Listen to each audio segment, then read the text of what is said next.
Hi, my name's Haley, and I wanted to share a video about my daughter Delilah, who was diagnosed with epilepsy at 3 years old. She's now 10, and I just wanted to share this to basically give somebody hope or peace, or if they need somebody to talk to that can relate. Because I know when Delilah was diagnosed at 3, I was a single mom, and my parents and I had friends and family that were there to support. So it wasn't like I was by myself, but I had that sense of loneliness because nobody was there to relate with me of how difficult and scary it was at that time. And it still gets scary, but it's not as much anymore. And so, anyway, I just wanted to share this. It is Epilepsy Awareness Month, so it just seems like the perfect time. And I do want to do a disclaimer. I am not a medical professional at all. I am just a stay-at-home mom that homeschools, and I can only give you the experience that we've had. So at 3 years old, she was diagnosed, and her seizures were partial focal seizures. So when she has them, most people don't even know she's having a seizure. In fact, the first 2 weeks she was having them, I didn't know she was having a seizure. I knew there was something wrong. We were in and out of the doctor, and we saw specialists, and we were told that she had allergies, that she had acid reflux, and just nobody really could give me an answer. And I kind of was taking their answer like, okay, maybe that's her problem. Seizure was not anything on my radar of what could possibly be wrong with her. So there was one evening when she had an episode, and her face was shaking. So I took my phone and I videoed it, which was really difficult because she had fear in her eyes, and it scared me too. And we went to Children's in Dallas, and once I showed the doctor in the ER the video, because she looked like a normal, healthy child. Once she saw that video, within just a few moments, we had 3 neurologists in there saying, I think she's having a seizure. And it was just a total shock to me because that's not what I expected. Anyway, so they had to do a lot of testing to make sure she didn't have a brain tumor. Praise the Lord, she did not. They had to see what her triggers were, and thankfully it's not flashing lights or anything like that. So it's being tired, being overwhelmed. That's usually her trigger. So nighttime was the most difficult time. They put her on a lot of medication over the last 7 years. She's been on, and I should have probably done a little research before I did this video. I think she's been on 7 different medications that she failed. I say she failed, like she was taking the medication, they would stop for a little while, and then they'd come back, and they'd come back in clusters. And we had a hard time managing them. At 7, we got a second opinion at a different hospital with this other doctor, and he was the first person that told us, this looks like this is going to be a lifelong thing. And I did not want to believe that. And so he prescribed her another medication, which, being, I guess, young and just trying to trust every doctor that I spoke to and wanting to believe that they knew what was best for my child. Not that I don't want to say that doctors don't have their best interest. That's not the case for everybody, but I really wish I had done a little more research on medication before giving it to my kid. Because he prescribed her Onfi, which it stopped her seizures for about 2 weeks, I guess, and she continued to have seizures, which he did say would possibly happen. But what I did not realize was how difficult it was going to be to get her off of that medicine. And with her taking the other medication, at the time she was on 3 different seizure medications, we just lost her personality. She was experiencing depression at 7 years old. She was falling behind in school, which she was a very bright child. She just was sad and tired a lot. Bless her heart. She would fall asleep in class. Her grades were slipping, which that gave her more anxiety, which would cause more seizures. And it was just a vicious cycle that we were going through. And so when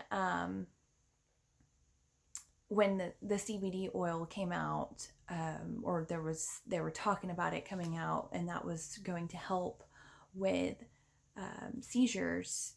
Initially, I was like, I don't want to give my kid medical marijuana. That just sounds crazy. But now looking back, I'm going, why would I be willing to give her all of those prescription medications over something natural? But of course, at the time, that was not something legal. They were talking about it. And, through this whole situation, and this is something I always try to teach my kids, in every bad situation, God can take that and use it for good. And that's what I'm hoping this video will do for somebody. So going through and just pretty much crying on Facebook all the time, which I know is kind of annoying, but I was reaching every avenue possible to see what could we do. Does anybody else have any experience with epilepsy and success? Because she couldn't function at school, and it was just getting really bad. So anyway, through the grapevine, so-and-so knew so-and-so that knew so-and-so, and somebody called me from New Mexico, and this guy gave me so much hope and told me, hey, CBD oil is great.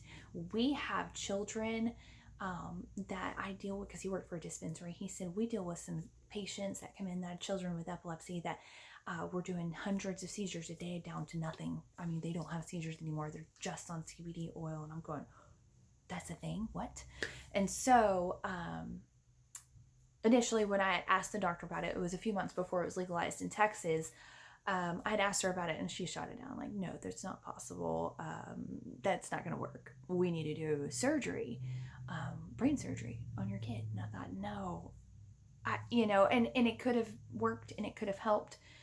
Where Delilah's seizures lie, they were in between her motor skills and her speech in her brain, and that terrified me, for one, and two, just the whole shaving her head and cutting into her brain, that just made my stomach turn. I just felt like there had to be a different way. And the doctor told me, she said, if we do CBD oil, that will be our last resort. Surgery comes first. And I just said, sorry, I can't do it. And so when it was legalized in February, I asked again, and she still said no. And I politely asked, can I please have another doctor that would be willing? Because I have to try that before we go to surgery. And so she came back and said, okay, let's try it. I'm not happy about it, but we'll try it. And so it was August of 2018 when she finally allowed or prescribed Delilah her CBD oil. And it was kind of rough in the beginning because of that on-feed that she was on. It metabolized through the same organ that CBD oil does, and it intensified it. So I had to really space out her pills and her CBD oil, and it was challenging. So at this time, that is when I became a stay-at-home mom, because it was terrifying. I didn't want to be without her while experimenting, basically, with this new avenue that we had. And so we worked. I had to just really work with her and changing her medicine and how much oil and how many pills. And there was some scary nights because she was having clusters of seizures, and I didn't know how to stop them. And I was on the phone with the hospital, which that was kind of my norm anyway.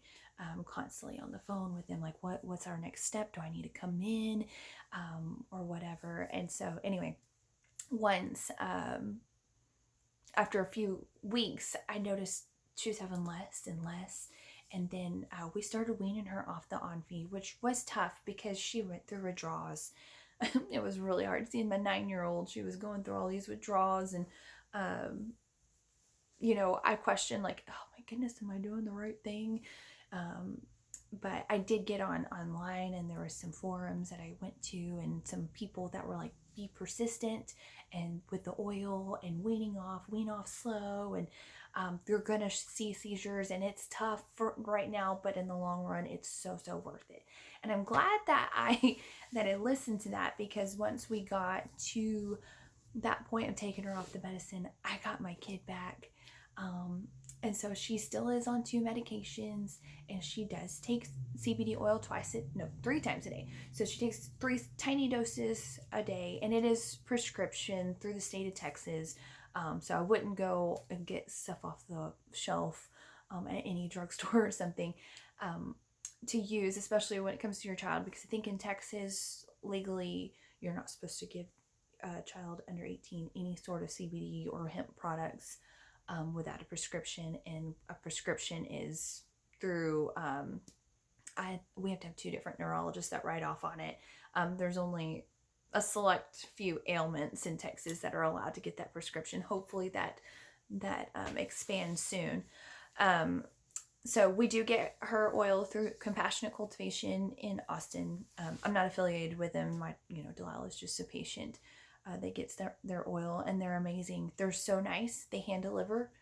It's expensive, but there's no price on my child's health, so it's worth it.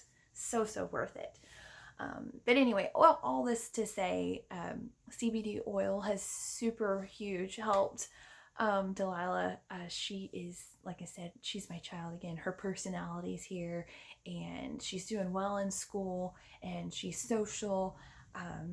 And it's been a miracle, an absolute miracle. And if this can help anybody, I will be happy to answer any questions. Again, I'm not certified medically, but I can share my journey, what we've experienced with it in the last year, little over a year, with CBD oil, and it's just been nothing but great things.